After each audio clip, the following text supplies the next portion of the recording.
Hello dear students, welcome back to my channel physics SPC. Heat transfer का एक question. A certain quantity of water cools from 70 D Celsius to 60 D Celsius in the first 5 minutes and to 54 D Celsius in the next 5 minutes. The temperature of surrounding is. पहले इसकी की concept को समझते हैं कि अगर कोई body है और उसका किसी इंस्टेंट टेम्परेचर टाइम पर सरफेस का टेम्परेचर टी है। एक बॉडी किसी इंस्टेंट टाइम पर उसके सरफेस का टेम्परेचर कितना टी और सराउंडिंग मीडियम का टेम्परेचर टी एस। इसे टी नॉट से भी बुक में रिप्रेजेंट करते हैं। अगर बॉडी का टेम्परेचर सराउंडिंग मीडियम के टेम्परेचर से ज्यादा है तो अकॉर्डिंग टू प्रीवोस्ट थ्योरी वह बॉडी एनर्जी जो रेडिएट करती है, energy radiates per second greater than energy absorbed per second. अगर किसी बॉडी का टेम्परेचर सराउंडिंग मीडियम के टेम्परेचर से ज्यादा होगा तो according to Prevost theory body energy radiate per second greater than energy absorb per second. अब सोचो, अगर ये बॉडी एनर्जी रेडिएट ज्यादा कर रही है और एब्जॉर्ब्ड कम कर रही है तो इस बॉडी का टेम्परेचर टाइम के साथ घटेगा। इस बॉडी का टेम्परेचर टाइम के साथ घटेगा और कूलिंग इफेक्ट डेवलप होगा। तो according to Newton's law of cooling, according to Newton's law of cooling, minus का dt बाई dt इसे रेट ऑफ कूलिंग बोलते हैं। और माइनस साइन समय बता रहा है, टाइम साइन बता रहा है कि टाइम के साथ टेम्परेचर बॉडी का घट रहा है। सराउंडिंग का टेम्परेचर कांस्टेंट है, बॉडी का टेम्परेचर टाइम के साथ घटेगा। dt by dt equal to, ये फॉर्मूला होता है, पूरा लिख देता हूं, 4 सिग्मा, सिग्मा स्टीफन कांस्टेंट है, ई ए टी नॉट का cube over M into S और टेम्परेचर डिफरेंस टी माइनस के टी नॉट। ठीक है, ये आपका फॉर्मूला होता है पूरा। इसमें आप इसे कांस्टेंट मान सकते हो। ये पूरा रेट ऑफ कूलिंग होता है, रेट ऑफ कूलिंग। इसमें ई इमिसिविटी है बॉडी की, ए एरिया है बॉडी का और टी नॉट सराउंडिंग मीडियम का टेम्परेचर है, एम बॉडी का मास है, एस स्पेसिफिक हीट है। और यहां पर टाइम के साथ बॉडी का जो टेम्परेचर है ये घट रहा है। तो ये किसी इंस्टेंट टाइम पर, एक पर्टिकुलर टाइम पर बॉडी का टेम्परेचर लिखा हुआ है यहाँ पे, किसी इंस्टेंट टाइम पर ये बॉडी का टेम्परेचर है और ये सराउंडिंग मीडियम का टेम्परेचर है जो कि कांस्टेंट रहता है। ये कांस्टेंट है, ये वेरिएबल है।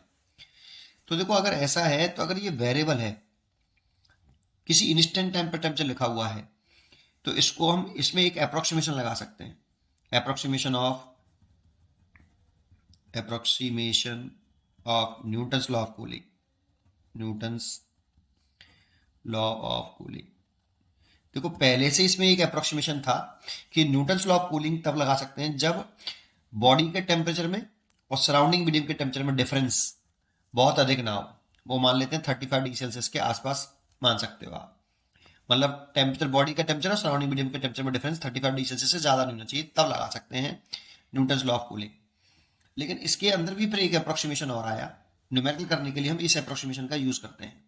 Approximation of Newton law of cooling क्या, भाई ये बॉडी का जो टेम्परेचर है वो टाइम के साथ अगर घट रहा है तो ये इसकी एवरेज वैल्यू ले लो, टी एवरेज। ठीक है, और ये माइनस के dt अपॉन dt, ये dt क्या चीज है, चेंज इन टेम्परेचर टाइम के साथ। टाइम के साथ टेम्परेचर घट रहा है तो इसको ऐसे लिख सकते हो आप, T I minus T F. अब ये इनिशियल में से फाइनली क्यों घटाया वो समझ लेते हैं। जैसे माइनस का dt है, dt बचे dt है, तो बेटा इसमें हम माइनस की, तो ये ऐसे लिख रहे हैं, तो कैसे लिखते हैं, ये चेंज इन टेम्परेचर है, कैसे लिखते हैं, फाइनल माइनस इनिशियल। तो final temperature minus initial temperature, है ना, ओवर टाइम के साथ चेंज हो रहा है ये। तो देखो, इसमें अगर हम अंदर मल्टीप्लाई कर देंगे तो टी आई प्लस का हो जाएगा और टी एफ माइनस का हो जाएगा बाई टी। इसीलिए टी आई अपॉन टी, ये चेंज इन टेम्परेचर था इसलिए ऐसे लिखा, divide by time is equal to, ये पूरा एक कांस्टेंट टर्म है तो आप इसको कांस्टेंट टर्म मान लेते हैं के। और इसकी ये वैल्यू टाइम के साथ वेरी कर रही है, घट रही है, इसीलिए इसकी एवरेज वैल्यू ले लेते हैं T I plus T F by 2 minus का सराउंडिंग मीडियम का टेम्परेचर। अच्छा, एवरेज वैल्यू, ये बॉडी का टेम्परेचर घटने का मतलब क्या, जैसे ये कोई बॉडी है, सराउंडिंग मीडियम का टेम्परेचर तो टी नॉट। मान लो इनिशियल जब टाइम 0 था तो इसका इनिशियल टेम्परेचर बॉडी का टी आई था।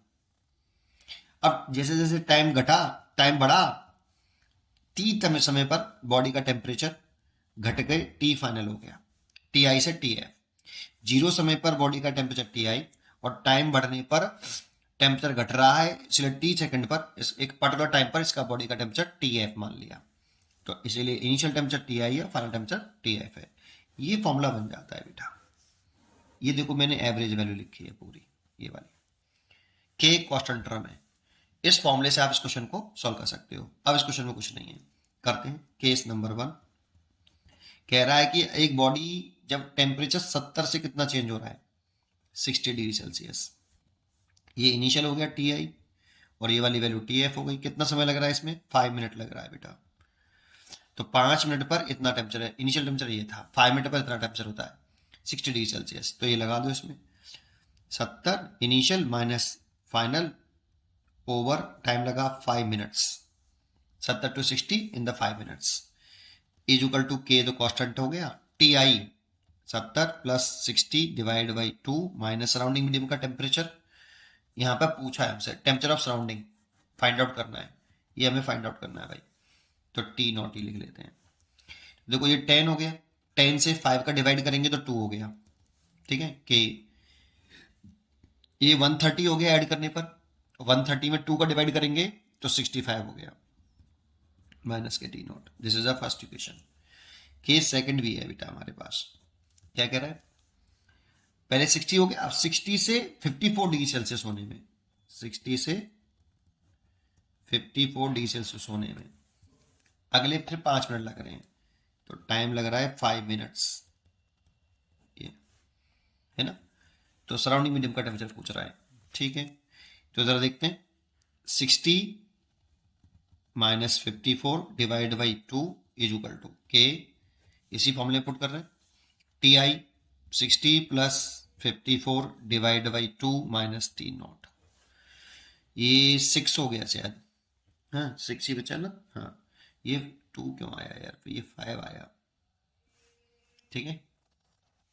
ये 5 टाइम 5 लगा ना।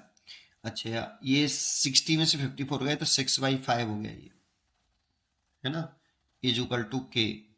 ये कितना हो गया, 4 और 5 और 11, 114 हो गया, 114 हो गया, 114 डिवाइड बाई 2, 114 डिवाइड बाई 2, तो ये हो गया आपका 57, है ना। इन दोनों को ऐड किया तो 114 हो गया और 2 का डिवाइड किया तो 57 माइनस के टी नोट, 57 माइनस के टी नोट, है ना। ये इक्वेशन नंबर आपकी 2 हो गई। अब इन दो इक्वेशनों को आप सॉल्व कर लीजिए। तो अगर मैं इन दोनों इक्वेशनों को सॉल्व करूं तो क्या करूं, कुछ भी कर लो, जैसे फर्स्ट डिवाइड बाई सेकंड कर लो, तो 2/6 5 ऊपर पहुंच जाएगा, ठीक है। और इज इक्वल टू के 65 माइनस के टी नॉट डिवाइड बाई के 57 माइनस टी नॉट, के से तो के कैंसिल हो गया और ये हो गया 10, 2 से काट दिए चलो 3 बार ये, और 3 का मल्टीप्लाई इसमें, तो 3 का मल्टीप्लाई 65 में करें तो ये हो गया 95, 195 माइनस के 3t नॉट, और 5 का मल्टीप्लाई 5 से जा इसमें किया तो ये हो गया 285 माइनस के 5t नॉट, 5t नॉट को इधर ले आए तो ये 5t naught minus 3t naught is equal to 285 minus 195, 285 में से 195 घटा दें तो ये 90 बचेगा और ये 2t नॉट, तो T naught is equal to आ गया 45 डिग्री सेल्सियस, इसलिए इसका आंसर हो गया आपका 45 डिग्री सेल्सियस। चॉइस लिखना भूल गया, मल्टीपल चॉइस था ये, चॉइस लिखना भूल गया, 45 degree Celsius is correct answer. पढ़ते रहिए और खुश रहिए, थैंक यू।